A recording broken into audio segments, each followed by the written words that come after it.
What's up, everyone? Ronnie Landis coming live.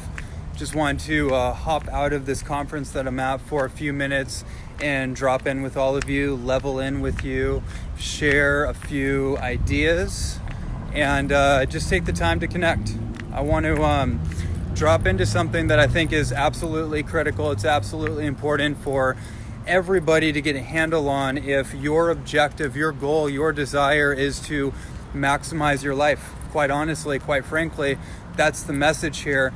And in all of my years of being in the human potential movement, the transformation industry, coaching, hundreds and hundreds of people, maybe thousands at this point, building multiple businesses, online courses, writing over 6 books now, speaking all around the country, actually speaking in multiple countries, running retreats, working with people in every manner of situation you can imagine, whether that's different health conditions, whether I'm working with somebody more of a high performance athlete or an entrepreneur, or working with people on death's door. I've had multiple people with stage 4 breast cancer, prostate cancer, digestive problems, infections, autoimmune conditions, diabetes, etc., etc.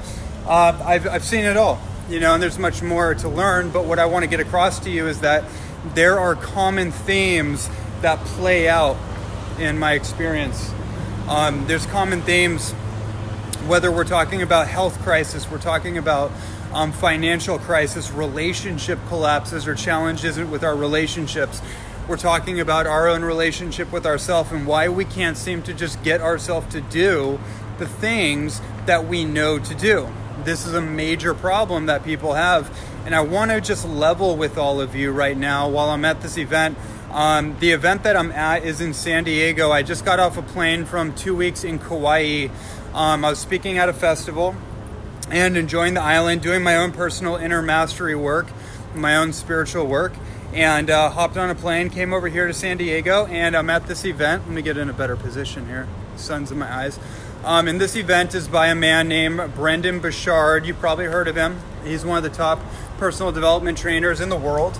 And the event is called Influencer 2019. And it's basically an event designed for entrepreneurs and influencers and leaders out in the world, influencing people with their message. And so I thought to myself, wow, I'm not as influential as I can be. And I realized the reason for that, a lot of people would say, like, you're extremely influential, and to some people's standards I am. And I'm definitely living a life where 5 years ago, 10 years ago, I would I'd be just really proud of myself. Like, wow, you really made it. You're known around the world. Not like I'm like a celebrity or anything, but people around the world know me, right? I have an online holistic health course that has over 300 students from over 10 countries. I've spoken in multiple countries. So that's pretty amazing. However, one of the things I realized in my own process here at the event was that where I'm going is significantly different than where I am. And so I was wondering to myself, why am I not there yet? And I realized it basically is the same common denominator that all of these situations that I mentioned before have, and really it comes down to ownership. Taking absolute, complete, 100% responsibility for every single detail in our life. Taking full ownership. And let's take it from this perspective, from a potential perspective, which is taking full ownership and responsibility for our dreams, taking full responsibility for the things that we want to bring forth into manifested reality, that our dreams, our desires, our goals. One of the problems that most of us have is that we simply don't take full responsibility. We still defer responsibility. In a health situation in America, the primary way that this shows up is we defer responsibility to our own health, and we put it in the hands of the doctors and dentists and nurses and people in the allopathic system wearing white trench coats. We defer responsibility for our physical health and we give it away.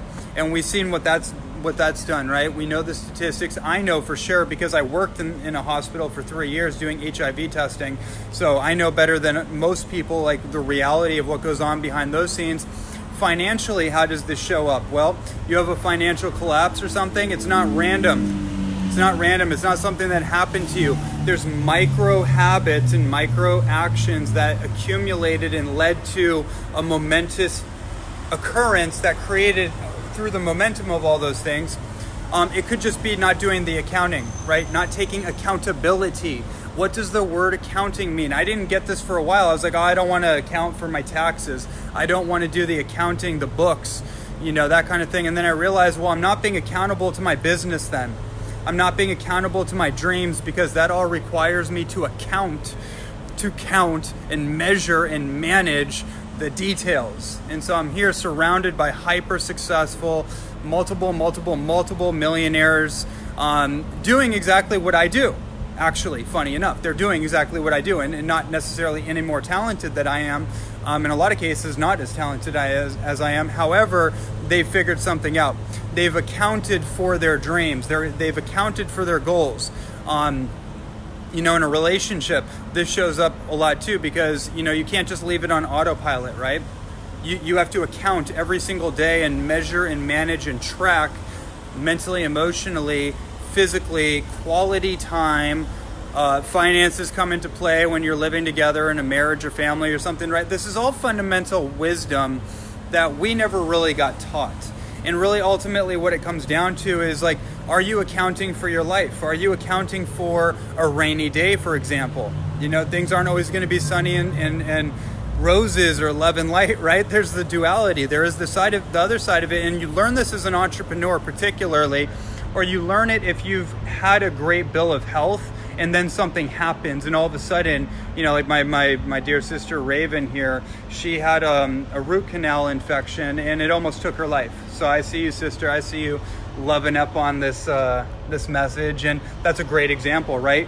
Everything's going good, everything feels good, and when we're young, we have the invincibility, we have the perception of invincibility, especially as I was a professional athlete and all that, martial artist. So I had the perception of invincibility. That stopped when I had my first knee injury. That stopped when I had my first knee surgery, and then my second knee surgery, and then I had broken bones and different things, and I wasn't healing as quickly. Then what did I do? That forced me to get into health. That forced me to change my diet. That forced me to change my lifestyle. And once I took accountability for that, I healed those knees in 30 days.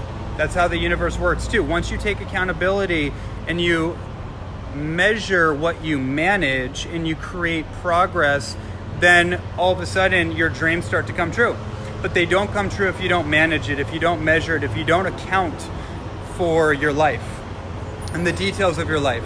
Then we have to learn harsh lessons due to our own laziness, basically. And this is one of the things that I see in the spiritual world, in the wishy-washy New Ageist world. I'll just say it, right? I'll just say what I think it is that people don't want to account for very much. They don't want to do very much. They just want to assume that it's all up to some kind of some force outside of them, deity, some divine force, or whatever the heck it is, but they don't have to do anything, right? They don't have to account for their emotions. They don't have to account for those hard conversations that haven't been had, for how they might have projected on other people or hurt other people's feelings or whatever the case is, right? They don't want to take accountability. They just want to meditate it away, which is fine. But meditation is not for clearing your karma. Meditation is for becoming aware of your karma. And then you have to do the work to go and actually take care of it.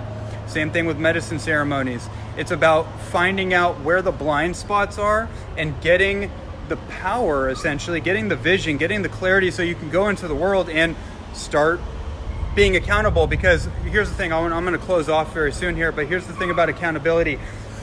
Accountability is not it's not something you do in a moment and then everything's done. It's a behavior change. In order to truly be accountable, you have to take full ownership for every single thing that has ever occurred up to this point. You know this if if you've experienced, or maybe you were in a relationship and you crossed the line, whether it was right or wrong, doesn't matter, and you needed to seek forgiveness and reconciliation from your partner. it's not just one conversation typically, right? It's a behavior change. And if you just revert back into the same behaviors and you do it again and again and again, then you're not accounting. You're not even counting.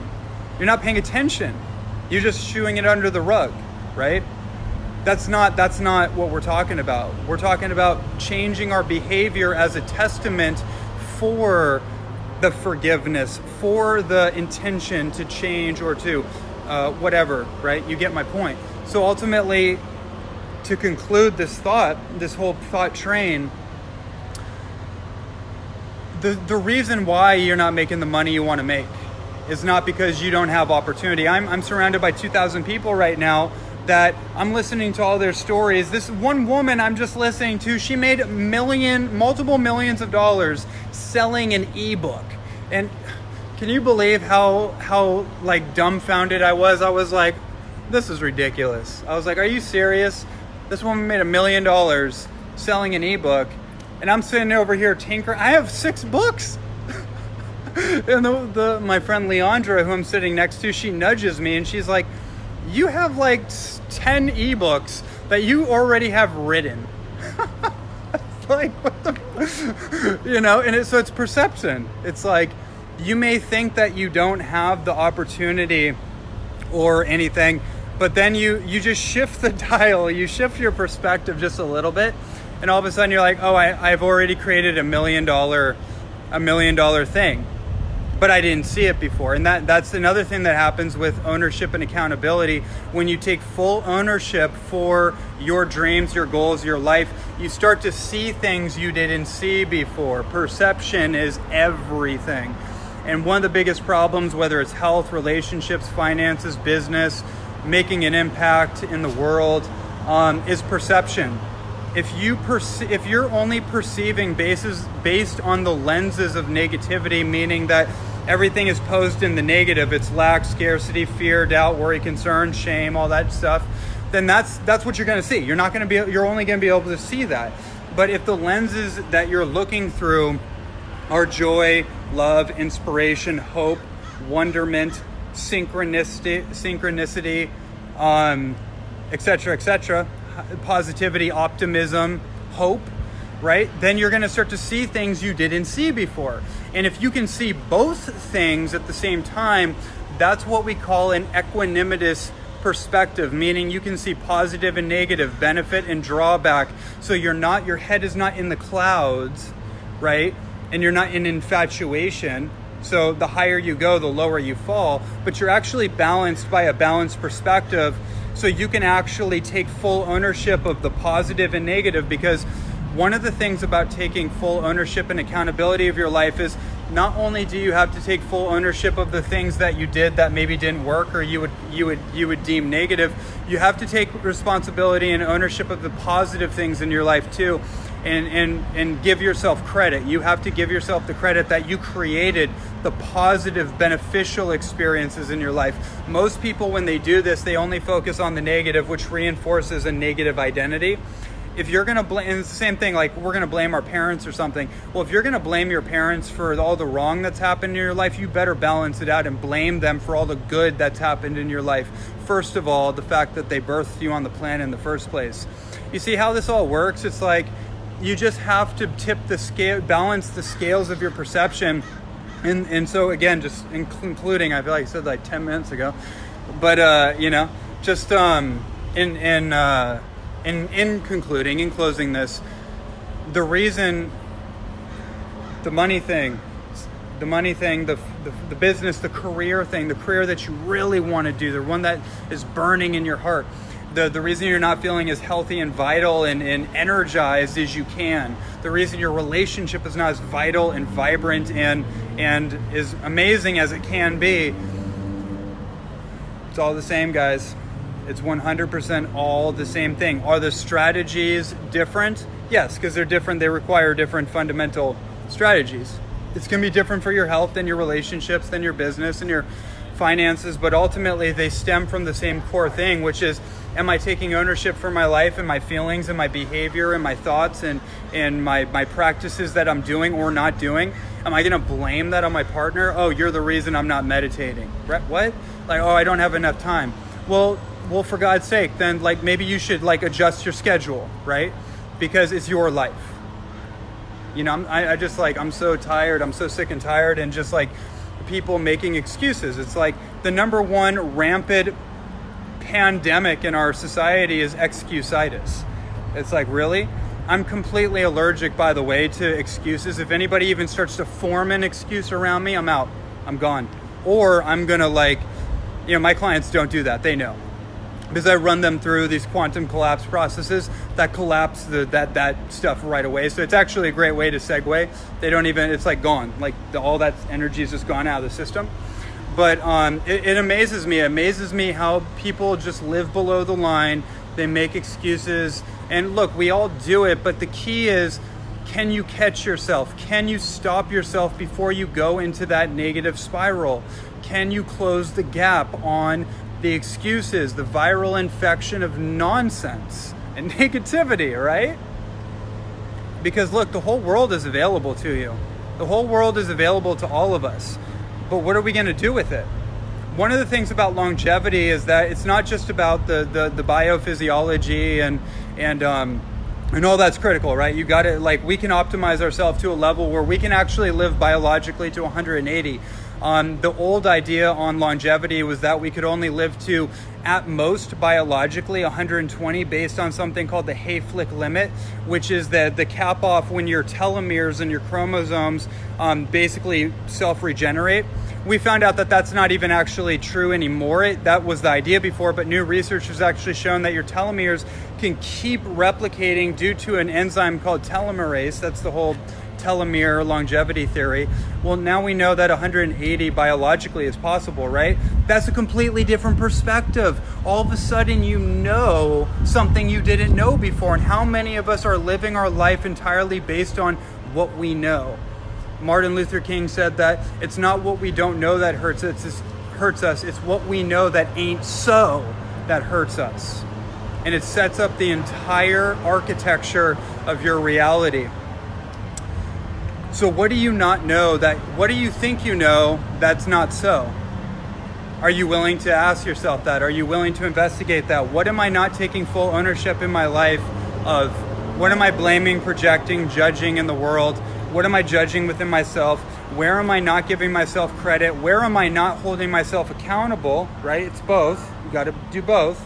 You kind of got to parent yourself a little bit here, because most of us in this crazy culture have not really even been parented in any real way. We had caretakers and we had guidance, and some people were more fortunate than others. I kind of had to stumble through this life. I don't know about you, but I stumbled through this thing, and I'm still learning lessons I should have learned at like 10, you know? It's unbelievable. Let's see, what else? There's so much. I could keep going. And this is actually really fun for me right now, because this gives me an opportunity to take a break from the speakers and just kind of riff and raff with all of you here. So I hope you're enjoying it. Looks like you are. Yeah, you know, where to go from here? Responsibility, ownership. Here's the thing too, like when you take full responsibility for your health, when you take full responsibility and ownership of your relationship, no matter how bad it may seem, and it doesn't mean that it's your fault, it just means it's your responsibility. We get dealt cards and hands of cards in this life, so to speak, and it doesn't mean that it's your fault. So shame, blame, and guilt is not part of this equation, okay? That's the glue that keeps the wound or addiction in place. That's not what I'm talking about. You may have got dealt a bad hand, but that's not your fault. So forgive yourself. But here's the key. It is your responsibility to heal the wounds of the generation before us. And that's the whole parental thing, right? The sins of the father passed down to the son in order to be healed, so the lineage doesn't have to continue to take on the ancestral wounding that led by their predecessors. That's where we are in this world, just on a deeper level. That's where we are in this world, and that's why it is so much more important that we do take full ownership. All the epigenetic and transgenerational programming and conditioning and wounding that we've all kind of been encoded with and taken on, and maybe you feel like there's a weight on your shoulder that's not yours. Again, it's not yours. Probably isn't. But here's the thing. you were incarnated partly to transmute that. It is your responsibility. And when you take responsibility, you'll be amazed how quickly you heal. I've noticed this. And I was talking about longevity, and there's another point I wanted to make besides the telomeres thing, which is basically that when you have something to live for, you tend to live longer. You definitely live more quality life. Bruce Lee died at 32, so you can make that argument, but tell me somebody who squeezed as much as much life out of this thing as him, right? Or Jesus. When you have something to live for, the probability is that you'll live longer, but the most important thing is that you'll live fuller, right? You'll make the most of your time, and that's another thing here. This is $1 million stuff, guys. You better be taking notes or do something with this, please. When you have something to live for besides yourself, not only do you live more fully emotionally, your brain changes. I've been doing so much research into brain states and brainwave states and meditative breathwork practices. If you've been following me, with my ice baths and stuff, it's just like in my breathwork practices, it's like, it's going to a whole nother level. And I realize the power of the mind on a different level than I did before. And where am I going with that? Yeah, so basically your brain is malleable, it's flexible, it's mutable. Basically the neural pathways and the glial cells, the gray matter and the myelination of the brain, it remodels itself based on what you do or don't do. So when you take full ownership and responsibility for your life, there's a new signaling depot that gets set up, communication system in the synaptic webbing of your brain. It remaps itself because when you see things differently, it creates new data points in your reality that your brain has to account for. So your brain creates new neuro pathways, and you actually increase the longevity potential of your brain, of your neurology. You think better, you think faster, you're quicker, your processing system is quicker, because now your brain has to account for new information in the reality matrix. So you actually increase your intelligence and your ability to navigate this new data. But if you can't see something, if you have a blind spot, it doesn't interface with the brain. The brain, that interface system doesn't record or doesn't recognize or signaturize that data. So there can be $1 million idea right underneath your nose, but you won't know it and your brain won't adapt to it. And because it's unconscious, right? It's not accounted for, right? The accountability thing. Your brain can't account for it, so it can't wire itself for that. So actually your brain stays the same or it degenerates and you can't produce any new kind of results. And the more you try, it's just resistance and it's hard because ultimately there's a lack of ownership or integration at place. So we have to be able to look at our life with a fine-tooth comb and go through the details and account for the details so we can harmonize the right and left hemispheres of the brain and we can get an appropriate communication going. And then all of a sudden, within 7 months, or less, your entire nervous system and brain and stress response system is completely remodeled. Basically, you remodel your operating system, and that's a lot of the work I do with my clients, is taking them through processes to immediately remodel and upgrade the operating system so they can prime their system for success, prime it for optimum invincible health, prime their immune system, prime whatever the heck, their emotional empathy circuitry, which runs on neural networks. So your emotions actually run on neural networks. So you have to optimize the operating system because emotions are physical.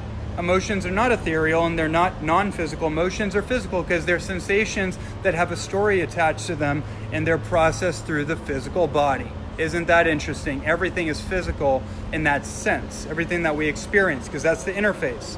Our physical body. So you have to optimize that. Otherwise your emotions are going to not be optimized and we're going to be a slave to our emotions. See how all this works?